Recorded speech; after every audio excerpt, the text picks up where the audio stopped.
Assalamualaikum warahmatullahi wabarakatuh. Assalamualaikum ala Rasulillah Muhammad ibn Abdullah wa ala alihi wa sahbihi wa la hawla wa la quwwata illa billah. Nawana ta'lim nafan intifad wa qara tadhkir wal ifadah wa istifada wal hatta la tamassuki bi kitabillah wa sunnati rasulih wa du'a ila al-huda wa dalalata ala al-khair ibtigha'a wajhihi wa qurbihi wa thawabihi subhanahu wa ta'ala. Rabbi shrah li sadri wa yassir li amri wahlul 'uqdatam min lisani yafqahu qawli. Amma ba'du.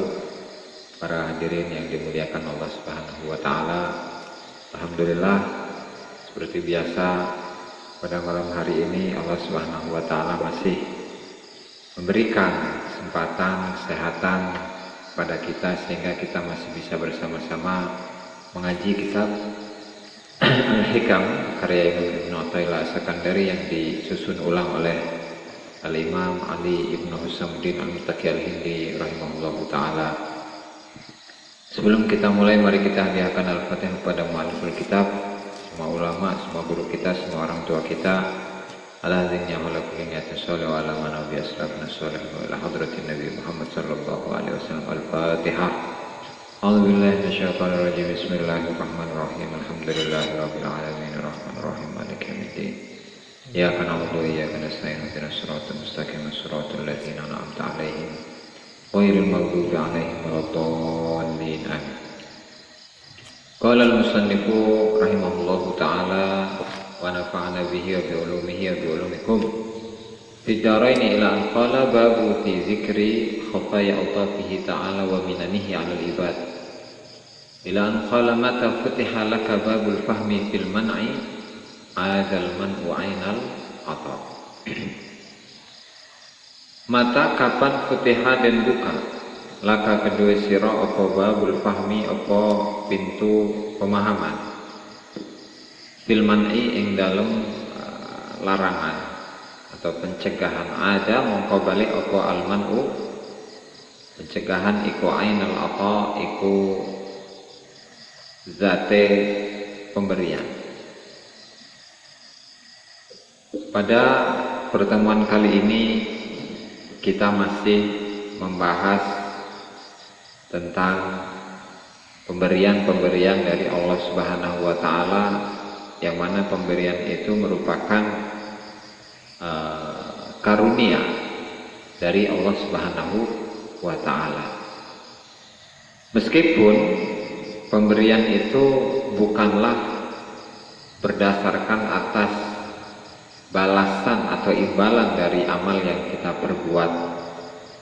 Nah, kemudian dalam hikmah ini Al-Imam Ibnu Athaillah As-Sakandari rahimahullahu ta'ala menyatakan bahwa mata futiha laka babul fahmi, kapan Allah Subhanahu wa ta'ala memberikan atau membukakan pintu pemahaman tentang dirinya, bahwasanya ketika kita berdoa kepada Allah Subhanahu wa ta'ala, kemudian Allah ta'ala pasti menjawab semua doa yang kita panjatkan kepadanya. Semua permintaan kita kepada Allah Ta'ala itu dijawab, diijabah, dikabulkan oleh Allah Subhanahu wa ta'ala.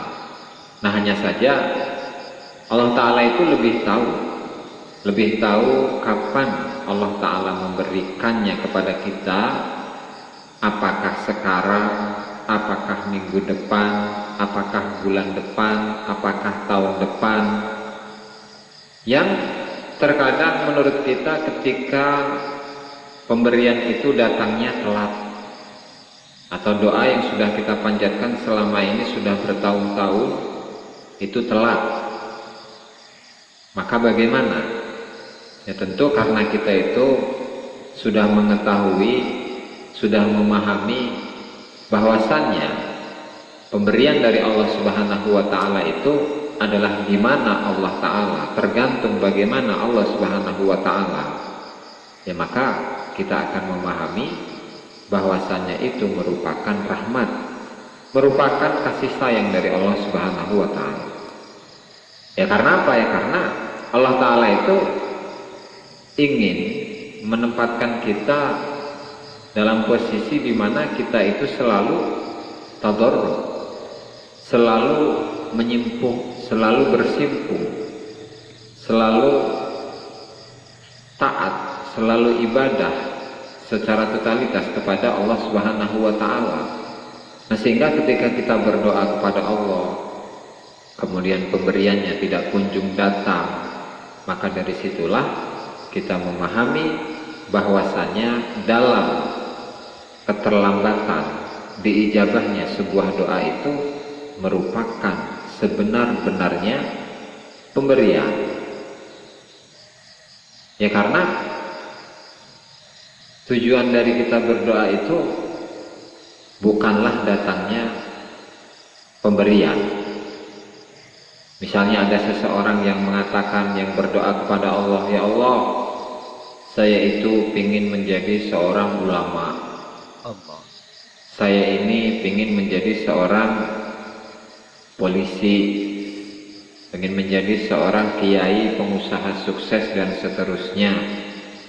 Nah, kemudian Allah Ta'ala tidak kunjung mengabulkan doa tersebut. Lantas apakah doa tersebut yang tidak diijabah oleh Allah Subhanahu wa taala? Bukan. Kenapa? Ya karena kalau kita itu komplain, tidak terima dengan apa yang sudah diatur oleh Allah Subhanahu wa taala, atau perbuatan-perbuatan Allah Subhanahu wa taala kepada diri kita, ya berarti kita belum paham mengenai Allah. Belum paham mengenai Allah, belum mengerti tentang Allah. Jangankan tentang Allah, seorang dokter saja ketika mendapati seorang pasien yang dia itu memiliki penyakit lambung, kan ada beberapa larangan-larangan yang tidak boleh dimakan. Misalnya makanan-makanan yang asam gitu, makanan-makanan yang pedas, kemudian dan seterusnya. Nah, kemudian apakah larangan tersebut itu adalah apa ya namanya, kemaslahatan buat dia atau sebaliknya? Ya, tentu kemaslahatan. Kenapa? Ya karena dokter itu adalah seseorang yang mengerti tentang kesehatan, sehingga seseorang yang memiliki satu penyakit lambung yang kronis bahkan, ya maka ada beberapa makanan-makanan yang menjadi pantangan sehingga tidak boleh dikonsumsi. Nah, begitu juga dengan Allah Subhanahu wa taala, bahkan lebih dari itu. Ketika kita berdoa kepada Allah, ya Allah, saya itu pengen jadi orang yang kaya, pengen yang banyak uang, pengen memiliki istri yang cantik, ya kan? Pengen memiliki bisnis yang banyak, menghasilkan banyak uang dan seterusnya. Nah, kemudian Allah Ta'ala belum kunjung mengabulkannya. Ya berarti bagaimana ya? Kita lihat, kita introspeksi diri sendiri, apakah kita itu memahami tentang Allah Subhanahu wa Ta'ala atau tidak. Kalau memang kita itu memahami tentang Allah Ta'ala, maka kita akan merasakan bahwa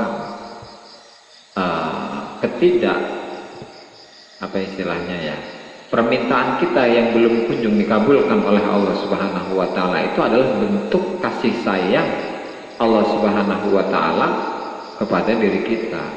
Maksudnya, ketika Allah Ta'ala itu belum memberikan pemberiannya kepada kita, ya berarti Allah Ta'ala masih merindukan ibadah kita, amal kita, doa kita, tahajud kita, zikir kita, dan seterusnya. Tapi kalau nggak memahami, maka dia akan menjadi orang yang pundung. Pundung itu apa sih? Ngambek. Jangan sampai. Nah, sehingga dalam hikmah ini Syekh Ibnu Athaillah As-Sakandari rahimahullah ta'ala, di mana beliau mengatakan ketika seseorang itu dibukakan pintu pemahaman tentang Allah Subhanahu wa ta'ala dalam keterlambatan pemberian dari doa yang selalu dia panjatkan kepada Allah Subhanahu wa ta'ala, maka keterlambatan tersebut merupakan pemberian karunia dari Allah Subhanahu wa ta'ala yang sebenar-benarnya. Itu untuk hikmah yang pertama ya. Hikmah yang kedua, al-ata'u minal khalqi hirmanun wal man'u minallahi ihsan. Al-ata'u utai pemberian minal khalqi saking makhluk iku hirmanun, iku penghalang. Wal man'u lan utawi pencegahan minallahi saking Allah iku ihsanun, iku perbuatan bagus. Kemudian hikmah yang kedua, dalam hikmah ini ya masih semakna lah dengan sebelumnya itu. Cuman di sini membandingkan antara pemberian yang datangnya dari Allah Subhanahu wa taala dan pemberian yang asalnya dari makhluk, dari manusia. Semakin banyak seseorang itu memberikan pemberian kepada kita, maka kita akan menjadi orang yang menurutinya. Dalam sebuah ungkapan para ulama, mereka mengatakan bahwa al-insan abdul ihsan. Manusia itu adalah hambanya perbuatan baik. Maksudnya, ketika ada seseorang yang berbuat baik kepada diri kita, entah itu memberikan uang, entah itu memberikan semua kebutuhan-kebutuhan yang kita butuhkan, ya misalnya makanan, kita selalu dikasih makanan oleh seseorang, atau diberi uang oleh seseorang, atau bahasa sekarang menyogok. Nah, ketika ada seseorang yang menerima sogokan dari seorang pejabat, misalnya seorang ulama yang disogok oleh seorang pejabat, ya maka ulama itu tidak akan berani komentar apapun tentang pejabat. Kenapa? Ya karena dia merasa berhutang budi lantaran dia itu selalu menerima pemberian-pemberian yang diberikan oleh seorang pejabat, ya kan? Sehingga ketika seorang pejabat melakukan sebuah kesalahan, kemudian ulama yang selalu menerima sogokan-sogokan dari pejabat, ya ulama ini tidak akan berani untuk komplain, tidak akan berani untuk mengkritik, tidak berani untuk mengingatkan. Nah, sehingga ulama-ulama yang seperti ini bisa jadi termasuk ulama-ulama yang masuk dalam kategori ulama dunia, ulama yang mencintai dunia. Kenapa? Ya karena dia menerima sogokan dari seorang pejabat, entah itu seorang bupati, seorang gubernur, seorang presiden, ataupun yang lain. Ketika seorang ulama itu mulutnya dibungkam dengan uang, dengan kekayaan, dengan harta, ya maka sama saja dia terbeli oleh pejabat itu dengan harta. Sehingga al-ata'u minal khalqi hirman. Pemberian dari makhluk itu adalah pencegahan, dapat mencegah dirinya untuk bebas, untuk melakukan kebebasan kepada orang yang memberinya, gitu. Nah, berbeda dengan kebalik. Kalau tadi pemberian dari manusia, nah, terus sekarang itu al-man'u minallah, pencegahan atau larangan atau keterlambatan sebuah pemberian dari Allah Subhanahu wa taala itu justru merupakan perbuatan yang baik. Kenapa? Ya karena li'annahu innama yamna'uka minal ata litalja'a ilaihi. Ya karena Allah taala itu ketika terlambat dalam memberi kita, ya bukan terlambat menurut kita gitu ya, dalam memberikan pemberian kepada kita atas sebuah doa yang selalu kita panjatkan kepada Allah Subhanahu wa taala. Itu Allah taala itu memiliki tujuan. Apa tujuannya? Satu, litalja'a ilaihi, agar kita itu menghadapkan diri kepada Allah. Tidak menghadapkan diri kepada doa kita, tidak menghadapkan diri kepada amal kita, tidak menghadapkan atau tidak pede dengan amalnya, dengan sholatnya, dengan puasanya, dengan zikirnya. Karena apa yang dia hadapkan itu adalah Allah Subhanahu wa taala, bukan selainnya, meskipun itu adalah ibadah. Satu. Yang kedua, wa ta'tamida fit talab alaihi. Yang kedua, ketika Allah Ta'ala itu menurut kita Allah Ta'ala terlambat dalam memberi pemberiannya, maka itu adalah tujuannya untuk ta'tamida fit talabi alaihi, menyadarkan permintaan kita hanya kepada Allah. Ya, karena terkadang ketika seseorang itu berdoa kepada Allah, ya Allah, saya itu ingin agar bisnis saya itu lancar, agar bisnis saya itu membawa banyak keuntungan, membawa banyak kemaslahatan.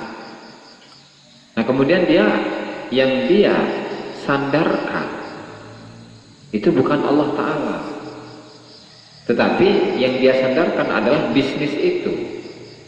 Jadi terkadang kita itu menjadi orang yang munafik. Apa sih orang yang munafik itu? Orang yang menutup-nutupi keburukan dirinya dengan kebaikan.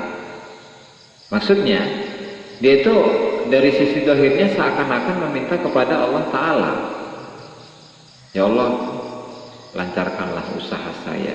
Amin. Itu. Tetapi dia mengaku bahwa dia hanya bersandar kepada Allah Ta'ala, sementara dia itu sangat menggantungkan dirinya kepada bisnis yang dia jalankan, gitu tuh. Nah, sehingga orang yang seperti ini bisa jadi masuk dalam kategori munafik gitu ya. Kenapa ya? Karena dia menutupi keburukan dengan kebaikan. Ngakunya dia itu bersandar kepada Allah Subhanahu wa Ta'ala, tetapi dia sebenarnya hanya menyandarkan pekerjaan, menyandarkan diri kepada pekerjaan atau bisnis yang sedang dia jalankan. Gitu ya. Itu beda dengan orang-orang yang benar-benar pasrah, benar-benar menyandarkan diri kepada Allah Ta'ala. Kalau orang yang menyandarkan diri kepada Allah Subhanahu wa Ta'ala itu seperti sebagaimana yang dicontohkan oleh Rasulullah Shallallahu Alaihi Wasallam pada para sahabatnya, di mana ada seorang A'rabi, ada seorang kampung. A'rabi itu orang kampung, orang Badui, Arab Badui. Dia itu berada di pedalaman yang kemudian dia itu tidak memiliki sopan santun, perilakunya kasar kepada orang lain. Dia pada suatu hari ingin sholat jamaah bersama Rasulullah Shallallahu Alaihi Wasallam di Masjid Nabawi, ya kan? Kemudian karena dia itu membawa kudanya itu hanya dilepaskan begitu saja dan ditaruh di depan masjid, itu kan? Ketika Rasulullah Shallallahu Alaihi Wasallam melihatnya, ditanya, wahai fulan, apa yang kamu perbuat?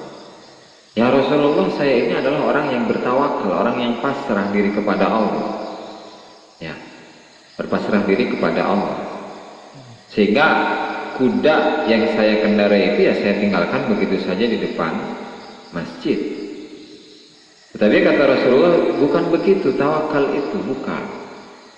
Tawakal itu bukan seperti itu, tetapi tawakal itu adalah ikil wa tawakal, berikhtiar terlebih dahulu, dimana kalau kuda itu harus diikat di pohon itu misalnya atau di tiang, barulah kemudian tawakal, barulah kemudian dia berpasrah diri kepada Allah Ta'ala. Entah itu kudanya masih ada di tempatnya atau kudanya sudah hilang, itu berarti sudah tawakal. Ya seperti sekarang lah, ketika seseorang itu ingin sholat jamaah, sholat Jumat atau sholat Id, sholat tarawih di masjid, yang kemudian dia itu membawa kendaraan, motor misalnya. Ya motornya kunci dari motor itu ya tidak begitu saja dibiarkan menempel gitu, dimasukkan kuncinya itu nggak bisa ya, karena kalau seperti itu nanti maling bakal mudah mengambilnya, ya kan? Tetapi bagaimana caranya? Ya tawakal itu berpasrah diri kepada Allah Subhanahu wa Ta'ala, bersandar kepada Allah Subhanahu wa Ta'ala itu melalui ikhtiar terlebih dahulu. Kalau misalnya dia itu memiliki kendaraan motor, misalnya harus dikunci dulu, Kemudian kuncinya itu jangan ditempelin, dibiarkan begitu saja, tetapi kuncinya disimpan misalnya di saku. Nah baru kemudian dia itu tawakal, itu kan, nah, dan seterusnya. Ya, sehingga itulah pelajaran di mana seseorang itu ketika ingin bertawakal kepada Allah Subhanahu wa taala, yaitu harus didahului dengan ikhtiar terlebih dahulu, baru kemudian dia bertawakal, berpasrah diri kepada Allah Subhanahu wa taala dan hanya menggantungkan diri kepada Allah Subhanahu wa taala. Itu untuk hikmah kedua. Kemudian hikmah yang ketiga, mata a'taka ashhadaka birruh wa mata mana'aka ashhadaka qahruh fahuwa fi dzalika muta'arrifun 'alaika wa muqbilun biwujudi lutfihi 'alaika. Kata musannif rahimahullahu ta'ala, mata a'taka, kapan Allah ta'ala itu memberikan kepadamu sebuah pemberian, maka ashhadaka birruh, Allah ta'ala menyaksikan, mempersaksikan kepada dirimu akan kebaikan, perbuatan baik yang Allah ta'ala berikan kepada diri kita. Kapan Allah Subhanahu wa ta'ala memberikan pemberian kepada kita, maka Allah ta'ala memberikan kesaksian kepada diri kita bahwa Allah telah berbuat baik. Kenapa seperti itu ya? Berarti kita adalah orang yang berhak untuk mendapatkan karunia itu. Misalnya ketika seseorang itu tiba-tiba dia itu diberi sebuah pemberian, ya misalnya ada seseorang yang gak berdoa, gak minta, tapi ujung-ujung dikasih rokok sebungkus gitu, minta enggak gitu, berdoa enggak kepada Allah Ta'ala, tiba-tiba ada seseorang yang memberikan rokok 1 bungkus. Nah maka kita lihat ini, ternyata orang yang seperti ini, yang berkeyakinan bahwa rokok itu adalah dari Allah Subhanahu wa ta'ala, maka hakikatnya dia adalah pada hakikatnya Allah Subhanahu wa ta'ala memberikan kesaksian kepada diri kita bahwa Allah ta'ala telah berbuat baik kepada diri kita, dan kita ini berhak untuk mendapatkan pemberian tersebut. Dan sebaliknya, ketika kita selalu berdoa kepada Allah Subhanahu wa ta'ala, misalnya ada seorang santri yang dia selalu berdoa kepada Allah Ta'ala untuk dinikahkan kepada seorang artis misalnya. Astagfirullah. Yang paling cakep siapa sekarang, Dok? Banyak, Ari Tatum. Yes, itulah. Dia selalu berdoa tiap sholat gitu, berdoa. Kemudian setiap tahajud dia selalu berdoa demikian. Bahkan dia berpuasa, niatnya itu untuk menikahi artis tersebut, gitu kan. Nah kemudian Allah Ta'ala itu tidak atau tidaklah mengabulkan doanya. Nah bisa jadi orang yang seperti ini, yang memiliki cita-cita yang tinggi, kemudian dia merasa bahwa dirinya adalah orang yang ahli ibadah. Saya ini tukang sholat, saya tukang sholat, tukang puasa, tukang zikir, tukang sedekah, selalu berbuat baik kepada orang lain, tapi kenapa Allah Ta'ala itu tidak memberikan apa yang saya inginkan dari Allah Ta'ala? Tinggal ditanya, emang ketika dirimu itu melakukan ibadah-ibadah itu, apakah kemudian engkau itu berhak untuk mendapatkan apa yang engkau minta? Kan enggak. Benar. Ya kan ibaratnya seseorang yang mengajukan proposal nih kepada pemerintah, ya kan, proposal pembangunan kobong atau pembangunan jalan, ya, atau pembangunan apa dok, lapangan misalnya, dan seterusnya. Dia mengajukan proposal kepada pemerintah. diajukan terus pura-pura berbuat baik gitu kan di hadapan para staf, misalnya kalau menteri ya menteri atau presiden ya presiden gitu. Nah kemudian proposal ini diterima atau tidaknya itu ya gimana pemerintah yang berkewenangan, yang memiliki kewenangan. Nah begitu juga dengan seorang manusia yang mengajukan proposalnya kepada Allah Subhanahu wa Ta'ala pun juga sama. Jadi tidak bisa kita itu memaksa kepada Allah Subhanahu wa Ta'ala untuk mengabulkan doa-doa yang kita panjatkan. Ya karena apa? Karena semuanya adalah hak Allah Subhanahu wa Ta'ala, hak prerogatif dari Allah Subhanahu wa Ta'ala. Makanya dalam hikmah-hikmah sebelumnya Ibnu Athaillah As-Sakandari, Al-Imam Ibnu Athaillah As-Sakandari mengatakan bahwa la yakun ta'akhuru amadil ata'i ma'al ilhahi fid du'a mujiban liya'si fa innahu dhamina lakal ijabah fima yakhtaruhu li nafsik la fima takhtaruhu anta. Jadi kata Imam Ibnu Athaillah As-Sakandari, beliau mengatakan bahwa jangan sampai keterlambatan dikabulkannya sebuah doa itu membuat diri kita putus asa. Jangan sampai keterlambatan diijabahnya sebuah doa itu membuat kita putus asa. Kenapa? Fa'innahu dhamina ijabah, karena Allah Ta'ala itu telah menjamin diijabahnya sebuah doa. Doa yang kita panjatkan kepada Allah Ta'ala itu pasti dijamin oleh Allah Ta'ala, diijabah oleh Allah Ta'ala. Tapi fil waqtil ladzi yurid la fil waqtil ladzi turid. Di waktu yang Allah pilih, bukan di waktu yang engkau pilih.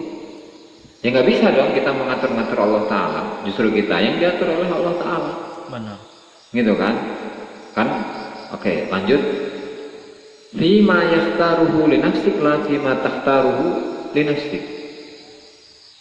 Dalam hal yang Allah pilihkan kepada diri kita, bukan pada hal yang kita pilih untuk diri kita sendiri. Jadi ada dua. Yang pertama adalah waktu kapan doa itu diijabah atau dikabulkannya sebuah doa itu, ya kita nggak tahu. Ya kan? Karena yang memegang atau mengatur kapan Allah Ta'ala memberi itu hanya Allah. Sehingga kita tidak bisa menargetkan. Ada seseorang yang menargetkan, yang meminta doa kepada kita misalnya, oh minggu depan misalnya saya doain minggu depan cair gitu misalnya. Amin.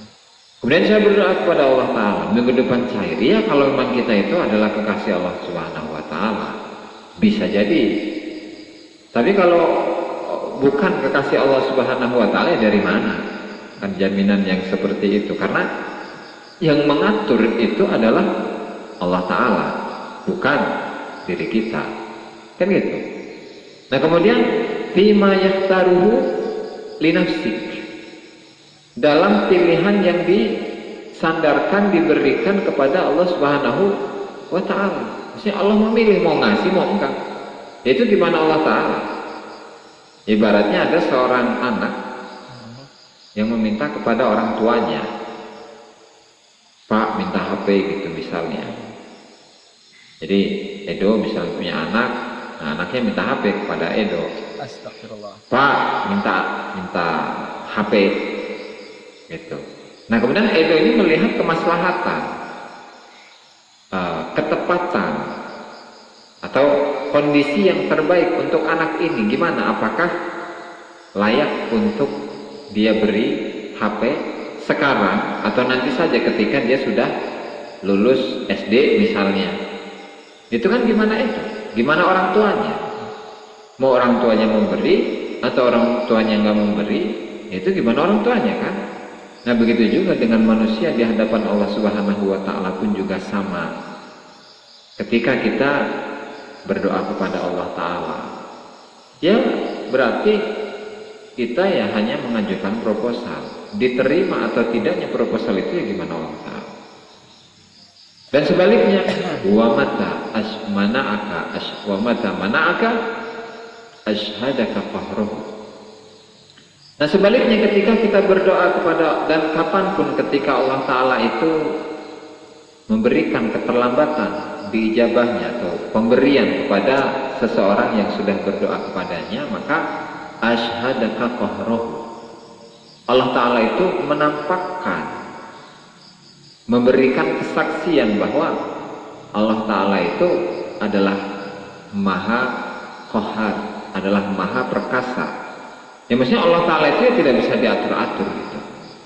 Allah Ta'ala tidak bisa diatur-atur, ya kan? Allah Ta'ala itu tidak bisa disuruh-suruh, ya. Ya karena hakikat dari doa itu ya nyuruh, ya kan? Nyuruh, perintah, memerintahkan. Ya cuman memang kalau dalam bahasa itu berbeda. Jadi kalau misalnya seorang guru memerintahkan kepada muridnya, itu namanya perintah.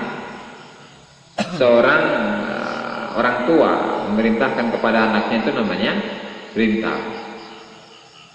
Dan sebaliknya, ketika seorang anak meminta kepada orang tuanya atau seorang murid meminta kepada gurunya, itu namanya perintah, bukan? Perintah. Ya aslinya perintah, hakikatnya perintah. Nah cuman untuk melembutkan atau membedakan istilah antara permintaan yang datangnya itu dari orang yang lebih kecil kepada orang yang lebih besar, itu namanya minta, ya kan? Kemudian orang yang lebih, katakanlah powernya itu lebih besar, memerintahkan kepada orang yang powernya lebih kecil, itu namanya perintah. Nah begitu juga dengan seorang manusia yang meminta sesuatu kepada Allah Subhanahu wa Ta'ala. Asalnya perintah, ya Allah berikanlah aku, ya Allah berikanlah aku istri misalnya yang belum nikah, atau ya Allah berikanlah aku uang gitu misalnya, kalau yang butuh uang. Ya berarti kan itu hakikatnya perintah.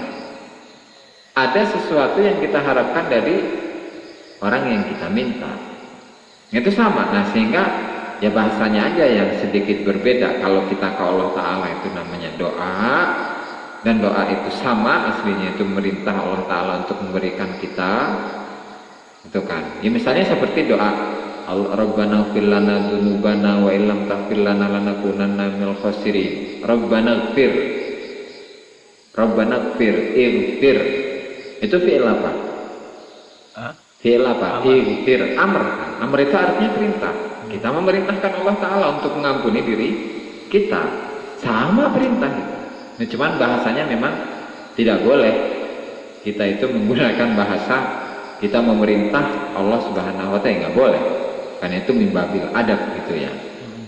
Nah sehingga wa mata mana'aka ashhadaka qahruhu, di mana Allah Ta'ala ketika tidak memberikan pemberiannya kepada kita, maka hakikatnya Allah Ta'ala menampakkan, memberikan kesaksian kepada kita bahwa Allah Ta'ala adalah zat yang maha perkasa, gitu ya. Fahuwa fi kulli dzalika muta'arrifun 'alaika. Nah meskipun demikian, entah itu Allah Ta'ala memberikan pemberian yang kita minta kepada Allah Ta'ala atau tidak memberikan pemberian kepada kita, tetap fahuwa fi kulli dzalika muta'arrifun 'alaika. Allah Ta'ala itu ingin berkenalan loh, ingin mendekat dengan manusia. Allah Ta'ala itu ingin mendekat kepada manusia. Makanya kenapa Allah Subhanahu wa Ta'ala itu memberikan atau menjadikan ibadah itu tidak hanya satu bentuk. Ibadah itu ada sholat, ibadah itu ada ngaji, ibadah itu ada sedekah, berbuat baik ke orang lain, ya kan? Kemudian puasa, zikir, dan seterusnya. Ibadah itu macamnya banyak. Maksudnya apa? Maksudnya memberikan kesempatan bagi manusia, ya, memberikan kesempatan bagi manusia agar mereka mau mengenal Allah Ta'ala. Allah Ta'ala itu sudah membuka kesempatan bagi kita semua untuk mengenal kita. Allah sudah mau berkenalan dengan kita, tapi apakah kita itu mau? Apa istilahnya ya? Timbal balik dari perkenalan Allah Subhanahu wa Ta'ala kepada kita. Ya gampangnya, Allah Ta'ala itu sudah PDKT dengan manusia, ya kan? Dengan membuka pintu kenikmatan yang luar biasa kepada kita, dan ibadah, ya kan, yang dijadikan dengan berbagai macam warna-warni dan seterusnya. Tetapi apakah kita itu mau kembali berkenalan dengan Allah Subhanahu wa Ta'ala? Ya kan? Wa muqbilun biwujudi lutfihi 'alaika. Dan Allah Ta'ala itu muqbilun, menghadapkan diri kepada manusia, kepada kita, dengan adanya sifat kelembutan yang Allah Ta'ala berikan kepada diri kita. Apa sifat kelembutannya Allah Subhanahu wa Ta'ala kepada diri kita? Kita sebagai manusia yang selalu